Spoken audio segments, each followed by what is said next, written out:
Hello everyone, welcome to Online Library and my name is Vic Vernon. Today we will discuss class 10th chapter of ICSE board. The Cold Within. This is a poetry written by James Patrick Kenney. चलिए देखते हैं इस poem में क्या दिया गया है। इस पोएम को मैं आपको हिंदी में एक्सप्लेन करूंगा और देखते हैं क्या दिया गया है। अब आप लोगों ने एक स्टोरी सुनी होगी अब तक बच्चों में या फिर अभी तक में, एकता में बल। क्या बताया जाता है कि चार लड़के रहते हैं और चारों झगड़ते रहते हैं। उसका जो फार्मर फादर परेशान रहता है, जब मरने वाला रहता है तो चारों को एक साथ बुलाता है और उसके बाद से फिर एक एक लकड़ी एक एक स्टिक देता है सबके हाथ में, कहता है तोड़ने के लिए। चारों बारी बारी से तोड़ देते हैं, लेकिन वही अगर जब फादर चार स्टिक एक साथ करके देता है तो वहाँ पे क्या वो लोग तोड़ पाते हैं? तो नहीं तोड़ पाते हैं। तो मोरल ऑफ द स्टोरी क्या? एकता में बल होता है। तो इसी तरह से यहाँ पे भी जो द कोल्ड विदिन है, इस चीज को भी दर्शाता है कि एकता में बल होता है। दूसरा, कास्टिज्म, रिलीजियस और बड़े छोटे जितने भी रेसेस, हर तरीके की ये बताता है इस पोएम में। द कोल्ड विदिन है क्योंकि यहाँ पे कोई भाई नहीं है, यहाँ पे अलग अलग प्रजाति के लोग हैं, डिफरेंट कास्ट के, डिफरेंट रिलीजन के। तो यहाँ पे अब ये बात इस पोएम में है। The cold within, the last line है ये, लास्ट सेकंड लाइन है ये, जिसमें the cold within and cold without लिखा गया है। कोल्ड विदाउट यानी कि जो कोल्ड बाहर हो, और कोल्ड विदिन मीन्स जो अंदर हो, कोल्ड ठंडी, उसके कारण वो लोगों की डेथ हुई। अब ऐसा क्या था जो कि उनके अंदर थी? तो वो कास्टिसिज्म को है। खैर, जेम्स पैट्रिक का ये जो पोएम जब पब्लिश होने के लिए गया था तो काफ़ी कंट्रोवर्शियल था। कंट्रोवर्शियल किस मायने में? तो कास्टिसिज्म और रिलीजियस को काफ़ी अच्छे तरीके से बता रहा था और किस तरीके से होना चाहिए ये भी बता रहा था। लेकिन दिक्कत इस बात की यहाँ पे ये थी कि ये छप नहीं पा रही थी। लेकिन फिर जब एक बार छपा तो फिर तहलका मच गया और अभी हम लोग पढ़ रहे हैं इस पोएम को। चलिए स्क्रीन पे चलते हैं और देखते हैं इस पोएम को लाइन बाय लाइन, और पसंद आए तो आप लोग सब्सक्राइब करें। भूल जाते हैं सब्सक्राइब करना, अपडेट कहाँ से मिलेगा आप लोगों को, तो वो करिए और शेयर करिए अपने फ्रेंड लोगों के साथ। फिलहाल के लिए तो देखते हैं लाइन बाय लाइन, उसके बाद अगर कोई डाउट है तो नीचे कमेंट बॉक्स में कमेंट करें। चलिए स्क्रीन पे अभी आपने जो समझा वो एक छोटा सा झलक था इस पोएम का। अब यहाँ पे एक्सप्लेनेशन देखेंगे द कोल्ड विदिन पोएम का, जो कि जेम्स पैट्रिक केने के द्वारा लिखा गया है, और इसको लाइन बाय लाइन समझेंगे। इसमें होता क्या है कि 6 पर्सन्स होते हैं, एक साथ बैठे रहते हैं, और वहाँ पे जो आग लगी होती है उस जगह पे उन्हें क्या चाहिए रहता है? तो सही आग चाहिए रहता है। लेकिन यहाँ पे सबके पास एक एक लकड़ी यानी लॉग, जो लकड़ी का टुकड़ा होता है उसे कहते हैं हम लोग लॉग, वो वहाँ पे नहीं होता। सबके पास एक एक बस होता है। अगर हर कोई एक एक लॉग कंट्रीब्यूट कर दे तो ही, अगर एक एक लॉग कंट्रीब्यूट कर दे तभी वो लोग उस आग को सेक सकेंगे खुद में और ठंड के दिनों में गर्मी रख सकेंगे। ठीक है, तो ये इस पोएम में दिया गया है। लेकिन होता क्या है, हर कोई एक दूसरे से रिवेंज, क्लैश और द्वेषा, ईर्ष्या के कारण वो एक दूसरे से नहीं दे पाते हैं क्या, वो जो लॉग, और उसके कारण उनकी डेथ हो जाती है। उन लोगों की जब मरते हैं तो उनके हाथ में क्या रहता है? तो उस लकड़ी का टुकड़ा जो कि सबके पास रहता है। अब देखते हैं यहाँ पे line by line. 6 humans trapped by happenstance in bleak and bitter cold. Each one possessed a stick of wood, or so the story told. अब ये एक नैरेटिव फॉर्म में है, जैसे आप देख सकते हैं द स्टोरीज टोल्ड, मतलब कि जैसा स्टोरी बताया गया है। क्या बताया गया है स्टोरी में? तो 6 ह्यूमंस रहते हैं, ट्रैप्ड कर लिया जाता है या ट्रैप हो जाते हैं बाय चांस एक किसी घटना में, और वो घटना कौन सी है? तो एक अनप्लीजेंट इन ब्लीक मतलब क्या होता है? अनप्लीजेंट होता है, अनप्लीजेंट और बीटर कोल्ड मतलब बहुत ज़्यादा ठंड के जगह पे।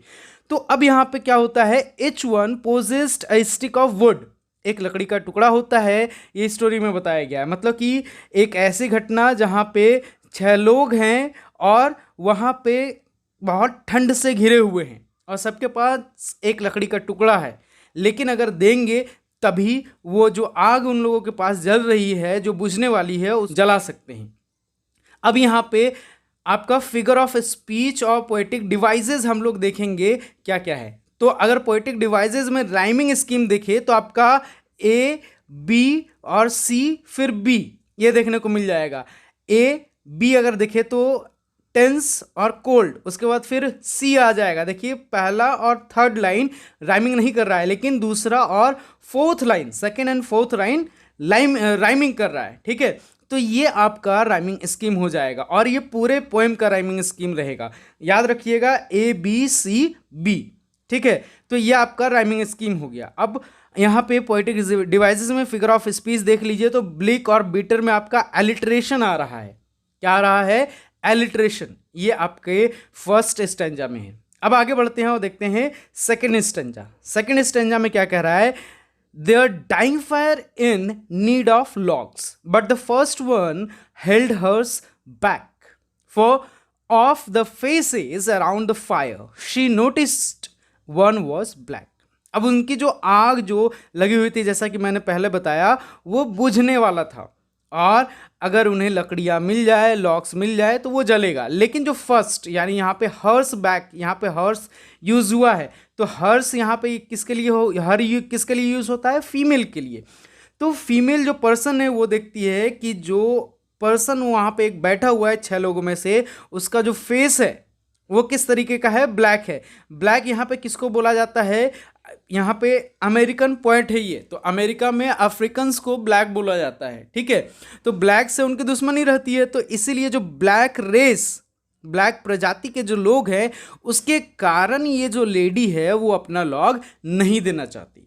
ठीक है, तो ये दूसरा स्टैंजा है। अब यहाँ पे दूसरे स्टैंजा में हम देखेंगे पोएटिक डिवाइसेस। पोएटिक डिवाइसेस की अगर बात करें तो थर्ड लाइन में 4 फेसेस और फायर, ये आपका एलिट्रेशन हो जाएगा। ठीक है, और लॉग क्या होता है? तो लॉग क्या होता है? तो थिक पीसेस ऑफ वुड, और ब्लैक का मैंने मीनिंग बता दिया, रेसेस या रेस ऑफ ब्लैक पीपल जो कि यूएसए में रह रहे हो। ठीक है, अब यहाँ पे आगे बढ़ते हैं थर्ड स्टैंजा की तरफ। थर्ड स्टैंजा में क्या बताया गया है? तो the next man looking cross the way saw one not of his church and could not bring himself to give the fire his stick of birch.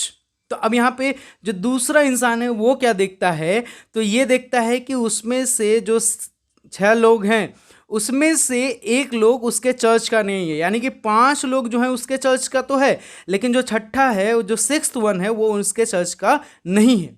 ठीक है, तो इसीलिए वो जो आग के लिए लॉग देना था वो नहीं देता है। तो यहाँ पे चर्च आप याद रखिएगा सिंबॉलिक दिखाया गया है। सिंबॉलिक किस चीज का? तो रिलीजन का, कास्टिसिज्म का, ये बताया गया है। तो अब थर्ड स्टैंजा में क्या है कि जो दूसरा पर्सन रहता है वो क्यों नहीं देता है? क्योंकि उसके कम्युनिटी का वो जो पर्सन है, उस 6 लोगों में से एक पर्सन उसके कम्युनिटी का नहीं है। ठीक है, अब बात कर लेते हैं पोएटिक डिवाइसेस की। तो पोएटिक डिवाइसेस यहाँ पे इंजाममेंट है। इंजाममेंट होता क्या है? तो ये आप जान लीजिए, जब किसी पोएट्री में 2 लाइन एक साथ चले, पहली लाइन में comma, full stop, semi colon अगर कुछ ना हो और दूसरी लाइन से फिर वो स्टार्ट हो जाए तो उसे इंजाममेंट कहते हैं। ठीक है, और यहाँ पे बर्च का मीनिंग देख लेते हैं। बर्च मतलब क्या होता है? तो अ टाइप ऑफ ट्री होता है जिसका बार्क यानी जो छाल है वो काफ़ी आसानी से निकाला जा सकता है। ठीक है, तो वो जो छाल उसके हाथ में है, वो जो लकड़ी का टुकड़ा है, वो नहीं देना चाहता। अब यहाँ पे कारण देख रहे हैं आप लोग कि वो किस कारण से मरेंगे। अपने द्वेष, अपने ईर्ष्या के कारण उन लोगों की डेथ होगी।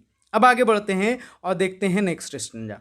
नेक्स्ट स्टैंजा क्या कहता है? The third one set in tattered clothes. He gave his coat a hitch. Why should he log be put to use to warm the idle rich? यानी कि अब देखिए यहाँ पे इस बात को समझिए, टैटर्ड क्लोथ्स मतलब क्या, तो गरीब का जो कपड़ा होता है पुराना सा, वो कपड़ा यहाँ पे बताया गया है, ठीक। और एडल रिच मतलब कि जो सेल्फिश रिच होते हैं, अपने लेबर से काम करवाने के बाद उस पर ध्यान नहीं देते। और हिच मतलब क्या होता है, तो फास्टन टाइटली, और उसको ऊपर उठाना, मतलब जैसे कॉलर का पार्ट अगर आप कॉलर पकड़ के उठाते तो उसे हिच कहा जाता है, ठीक है। यानी जो तीसरा पर्सन है वो क्या है, गरीब है, और वो वहाँ बैठा है और वो ये सोच रहा है अपना कोट उठाते हुए कि मैं क्यों दूँ ऐसे लोग को गर्म रखने के लिए, to warm the other rich. ऐसे लोग यहाँ पे कौन है, तो जो रिच पर्सन है जो कि ध्यान नहीं देता है गरीबों पे, उसके लिए। तो यानी कि वो गरीबी और अमीरी, पॉवर्टी और वेल्थ पीपल के बीच में वो कंपैरिजन करने के बाद वो क्या कर रहा है, वो नहीं दे रहा है अपना लॉग, जिसके कारण वो जो आग है वो और बुझते जा रही है। अब यहाँ पे टैटर्ड क्लोथ्स जो बताया गया है, ये भी एक सिंबल के तौर पे यूज किया गया है, पोएटिक डिवाइसेस में आएगा, सिंबॉलिक है ये। अब ये सिंबॉलिक है, किस चीज़ का सिंबल है, तो ये पॉवर्टी का सिंबल है। उसके बाद हम देखेंगे क्या, तो एलिट्रेशन। एलिट्रेशन कौन सा है पोएटिक डिवाइसेस में यहाँ पे, तो देखिए द का टी, थर्ड का टी और टैटर्ड का टी, ये तीनों जब टी मिल रहे हैं तो क्या बन रहा है, तो आपका एलिट्रेशन बन रहा है, ठीक है। और एंजाइनमेंट में आपको फिर से दोहरा देता हूं, कंटिन्यूएशन ऑफ सेंटेंस होता है, जो कि आपको यहां भी देखने को मिल जा रहा है। क्लियर है? अगर अभी कोई डाउट है तो नीचे कमेंट करके पूछिए, आप अपना डाउट क्लियर करते हुए चले तो बेहतर रहेगा, और अपने फ्रेंड्स के साथ शेयर भी करें, ये बेहतर रहेगा आप लोगों के लिए। चलिए अब आगे बढ़ते हो, देखते हैं नेक्स्ट स्टैंजा। नेक्स्ट स्टैंजा कौन सा है, तो द रिच मैन का, ठीक है, 5th स्टैंजा है। टोटल इसमें 8 स्टैंजास हैं जो कि आप हम लोगों को समझना है। अब the rich man just set back and thought of the wealth he had in store and how to keep what he had earned from the lazy shiftless poor. अब यहाँ पे जो 5th स्टैंजा है उसमें सीधे अमीर इंसान की बात कर रही है, किया जा रहा है। मतलब कि जो अमीर इंसान है वो अपने बारे में सोच रहा है। अगर एक गरीब है तो किसी अमीर को देख के बोल रहा था, तो इसीलिए यहाँ पे एक अमीर लोग का भी बात रखा गया है। अब यहाँ पे बैठ के वो बैठा हुआ है और वो सोच रहा है, क्या सोच रहा है, तो of the wealth he had in store, उसने जो इकट्ठा किया है, और फिर वो सोच रहा है कि मैं वो क्यों दो लकड़ी, किसे, तो शिफ्टलेस पुअर को, लेजी और शिफ्टलेस पुअर को। लेजी तो ठीक है, लेकिन शिफ्टलेस मतलब क्या, तो लैकिंग एम्बिशन एंड एनर्जी, मतलब कि जिसमें एम्बिशन नहीं हो कुछ पाने का, उसके लिए मैं अपना जो पैसा है वो क्यों खर्च करूं, और जो लॉग है उसे मैं क्यों खर्च करूं, जो लकड़ी का टुकड़ा है उसे मैं क्यों खर्च करूं एक गरीब इंसान को गर्म रखने के लिए। तो यहाँ पे इसकी बात कही जा रही है। अब अगर हम बात करें पोएटिक डिवाइसेस का, तो यहाँ पे फिगर ऑफ स्पीच में फिर से एलिट्रेशन देखने को मिल जाएगा, ही, एच और एच, ही और हेड में, ठीक है। तो ये आपका पोएटिक डिवाइस हो गया। ये मतलब कि जो ये पोएम अगर आप देख रहे हैं, सुन रहे हैं, समझ रहे हैं, तो यहाँ पे बहुत आसान है ये पोएम को समझना। जो हम लोग सोशल लाइफ में जी कर रह रहे हैं और देख रहे हैं हमारे कम्युनिटी को कि किस तरीके से बिहेव कर रहा है, बिल्कुल यहाँ पे भी देखने को मिल जाएगा, कास्टिसिज्म, रिलीजन, पॉवर्टी एंड रिचनेस को लेकर, ठीक है। अब आगे बढ़ते हैं और देखते हैं 6th स्टैंजा। 6th स्टैंजा क्या है, तो कह रहा है, the black man's face bespoke revenge as the fire passed from his sight, for all he saw in his stick of wood was a chance to spite the white. अब जब हम लोग सेकेंड स्टैंजा को देखते हैं, तो जो lady थी वो ब्लैक मैन को देखकर वो अपना लॉग नहीं देती है। तो अब यहाँ पे जो ब्लैक मैन है वो भी अमेरिकन्स को, वाइट पीपल को, यहाँ पे जो द वाइट यूज़ हुआ है, वो वाइट किसके लिए यूज़ हुआ है, तो जो गोरे लोग हैं, जो अमेरिकन्स हैं, उसके लिए यूज़ हुआ है। तो उससे वो रिवेंज लेने के लिए वो अपना लॉग नहीं देगा। अब यहाँ पे मीनिंग देखते हो और लाइन समझते हैं। बेस्कॉप मतलब शोड साइंस ऑफ रिवेंज, मतलब वो क्या दिखाता है, द ब्लैक मैन्स फेस क्या दिखाता है, साइन दिखाता है रिवेंज का। साइन का स्पेलिंग क्या है, SIGN, ठीक है। तो यहाँ पे साइन दिखाता है, साइन ऑफ रिवेंज, उसके चेहरे पे वो दिख रहा होता है रिवेंज का। As the fire pass from his side, जैसे उसके चेहरे से जो फायर का झलक है वो गुजरता है तो वो देखता है कि सब लोग गोरे हैं। For all he saw in his stick of wood was a chance to spite the white. अब यहाँ पे स्पाइट का मीनिंग समझिए, तो रिवेंज ऑफ रॉन्ग ट्रीटमेंट, अगर किसी के साथ कुछ गलत किया जाता है तो उसके लिए यहाँ पर रिवेंज जो लिया जाता है उसे क्या कहते हैं, स्पाइट कहते हैं। तो यानी कि यहाँ पे जो ब्लैक मैन है वो क्या कर रहा है, रिवेंज के तौर पे वो नहीं दे रहा है। क्या नहीं दे रहा है, तो अपना लॉग नहीं दे रहा है, उस जलते हुए जो बुझते हुए आग में अपना लॉग नहीं दे रहा है ताकि वो और बाकी लोग गर्म रह सके। अब देखते हैं सेवेंथ स्टैंजा। सेवेंथ स्टैंजा क्या है, तो the last man of this forlorn group did not accept for gain, giving only to those who gave was how he played the game। ठीक है, अब यहां पे बात को समझिएगा। जो लास्ट मैन है, जो कि किस ग्रुप का लास्ट मैन है, तो फॉरलोन ग्रुप। फॉरलोन मतलब क्या होता है, sad and lonely, sad and lonely होता है फॉरलोन का मतलब। Did not except for gain, मतलब कि जब तक उसे कुछ ना मिले तब तक वो कुछ नहीं देता है। Giving only to those who gave was how he played the game. इसी तरह से वो गेम खेलता है, मतलब जो लास्ट पर्सन है वो कैसा गेम खेलता है, तो गिविंग एंड टेकिंग का। जब तक उसे कोई कुछ देगा तभी वो कुछ वापस करेगा, नहीं तो नहीं देगा। तो अब यहाँ पे जो पहले के 5 लोग थे उन लोगों ने तो कुछ दिया नहीं, तो फिर ये कैसे देगा, तो ये गेम यहीं पे खत्म हो जाता है उन लोगों का। ठीक है, अब यहाँ पे समझते हैं पोएटिक डिवाइसेस, जो कि यहाँ पे काफ़ी अच्छे तरीके से यूज़ हुआ है। फॉरलोन ग्रुप, पहले मीनिंग समझिए फॉरलोन का, उसके बाद यहाँ पे जो पोएटिक डिवाइस यूज़ हुआ है उसको देखेंगे। फॉरलोन मतलब क्या होता है, तो सैड एंड लोनली। अब लोनली मतलब क्या होता है, तो सिंगल पर्सन। तो सिंगल अगर पर्सन है तो उसका ग्रुप कैसे हो जाएगा, तो इसलिए यहाँ पे अपोजिट मीनिंग यूज हुआ है। तो इस तरीके के पोएटिक डिवाइस को क्या कहते हैं, तो इस तरीके के पोएटिक डिवाइस को ऑक्सीमोरन कहते हैं। यानी कि फॉरलोन ग्रुप में कौन सा पोएटिक डिवाइस यूज हुआ है, तो ऑक्सीमोरन पोएटिक डिवाइस यूज हुआ है। अब यहाँ पे नॉट जो यूज हुआ है इसका मीनिंग है आपका नथिंग। क्या मीनिंग है इसका, नथिंग। ठीक है, और अब यहाँ पे एलिट्रेशन की अगर बात करें तो एलिट्रेशन आप देख सकते हैं टी और टी यहाँ पे यूज हुआ है, तो ये दोनों टी जो है वो एलिट्रेशन कहलाएगा। और मेटाफर भी यहाँ पे यूज हुआ है, प्लेड द गेम। अब यहाँ पे जो गेम है वो किस तरह का गेम है, तो ह्यूमन लाइफ का गेम है। यहाँ पे ह्यूमन लाइफ का ही गेम तो खेला जा रहा है, जो कि हम लोग को नहीं खेलना चाहिए, या हम लोग ह्यूमन लाइफ का गेम नहीं खेलते हैं। तो ये जो प्लेड द गेम है वो क्या है, मेटाफर के तौर पे यूज हुआ है। क्लियर है, कंपेयर किया गया है। अब आगे देखेंगे लास्ट स्टैंजा।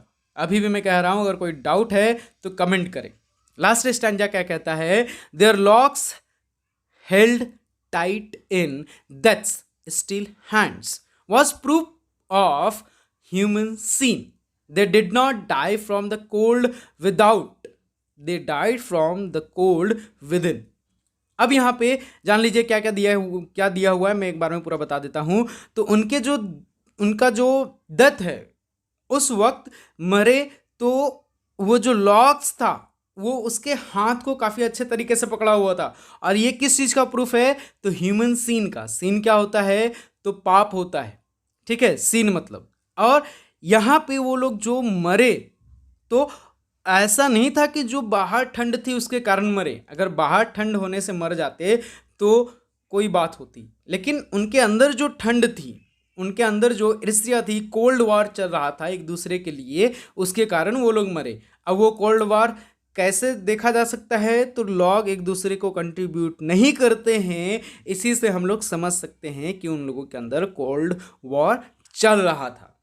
ठीक है, तो ये आपका पूरा का पूरा पोएट्री था। अगर कहीं पे कंफ्यूजन हो तो पूछिए। अब आगे बढ़ते हैं और देखते हैं फिगर ऑफ स्पीच या पोएटिक डिवाइसेस। अब यहाँ पे देयर लॉग्स हेल्ड टाइट, तो लॉग्स का हाथ नहीं होता जो पकड़ सकता है, इसीलिए ये जो लॉग्स है उसको क्या किया गया है, पर्सोनिफाइड किया गया है। और यहाँ पे एलिट्रेशन भी यूज हुआ है। एलिट्रेशन कहाँ पे, तो आप थर्ड लाइन में देख सकते हैं, डिड और टाई। जो फर्स्ट अल्फाबेट होता है किसी भी वर्ड का अगर मैच करे तो वो क्या कहलाता है, एलिट्रेशन कहलाता है।